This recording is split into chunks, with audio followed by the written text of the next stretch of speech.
கிறிஸ்துவுக்குள் பிரியமான சகோதர சகோதரிகளே, இயேசு கிறிஸ்துவின் இனிதான நாமத்தில் நான் உங்களை வாழ்த்தி வரவேற்கிறேன்.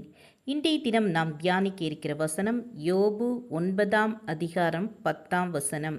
ஆராய்ந்து முடியாத பெரிய காரியங்களையும் எண்ணி முடியாத அதிசயங்களையும் அவர் செய்கிறார். ஆவியின் வரங்களோடு உலகத்தை அசைத்த ஓரல் ராபர்ட்ஸ் முழக்கம் என்ன தெரியுமா? God is your source, plant the seed of faith, expect your miracle. கர்த்தரே சகல நன்மைகளுக்கும் ஊற்றுக்காரனர், விசுவாச விதைகளை ஊன்றுங்கள், அற்புதத்தை எதிர்பாருங்கள் என்பதே. கர்த்தர் சகல நன்மைகளுக்கும் ஊற்றுக்காரனர்.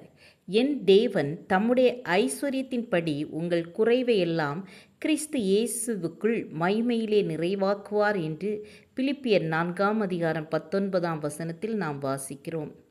நன்மையான எந்த ஈவும் பூரணமான எந்த வரமும் பரத்தில் இருந்து உண்டாகி ஜோதிகளின் பிதாவினிடத்திலிருந்து இறங்கி வருகிறது என்று யாக்கோபு 1:17 வாசிக்கிறோம். விசுவாச விதைகளை ஊன்றுங்கள். கடுகு விதையளவு விசுவாசம் உங்களுக்கு இருந்தால் நீங்கள் இந்த மலையை பார்த்து இவ்விடம் விட்டு அப்புறம் போ என்று சொல்ல அது அப்புறம் போம். உங்களால் கூடாத காரியம் ஒன்றுமிராது என்று மெய்யாகவே உங்களுக்கு சொல்லுகிறேன் என்று மத்தேயு 17:20 வாசிக்கிறோம். அற்புதத்தை எதிர்பாருங்கள். ஒவ்வொரு நாளும் பெரிய காரியங்களை கர்த்தரிடமிருந்து எதிர்நோக்குங்கள். நீங்கள் எதிர்பார்த்திருக்கும் முடிவை உங்களுக்கு கொடுக்கும்படிக்கு நான் உங்கள் பேரில் நினைத்திருக்கிற நினைவுகளை அறிவேன் என்று கர்த்தர் சொல்லுகிறார்.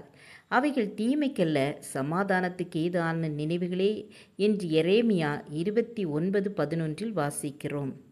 ஆம், எனக்கு அன்பானவர்களே, சங்கீதம் 23:6 என் ஜீவனுள்ள நாளெல்லாம் நன்மையும் கிருபையும் என்னை தொடரும் என்று சங்கீதக்காரன் சொல்கிறார். நீங்களும் விசுவாசத்தோடு கர்த்தருடைய நன்மைகளை எதிர்பாருங்கள். உங்களுடைய குறைவுகள் எல்லாம் அவர் என்ன செய்வாராம்? நிறைவாக்குவார் என்ற விசுவாசம் உங்களுக்கு இருக்கும்போது கர்த்தர் எல்லா காரியங்களையும் அற்புதமாய் முடிய பண்ணுவார், ஜெயத்தை தருவார். விசுவாசியுங்கள், பெற்றுக்கொள்ளுங்கள். ஜெபம் செய்வோம். கிருபை இரக்கம் நிறைந்த கர்த்தாவே, இந்த காலை வேளைக்காக உமக்கு நன்றி செலுத்துகிறோம். ஒவ்வொருவரும் என்னென்ன வேதனையோடு உம்முடைய சமூகத்தில் மன்றாட்டை வைக்கிறார்களோ அந்த மன்றாட்டுக்கு கர்த்தர் இறங்கி பதிலளிக்குமாறு ஜெபிக்கிறோம். எல்லா துதிகன மகிமை உமக்கே செலுத்துகிறோம். இயேசுவின் நாமத்தில் பிதாவே, ஆமேன், ஆமேன். God bless you.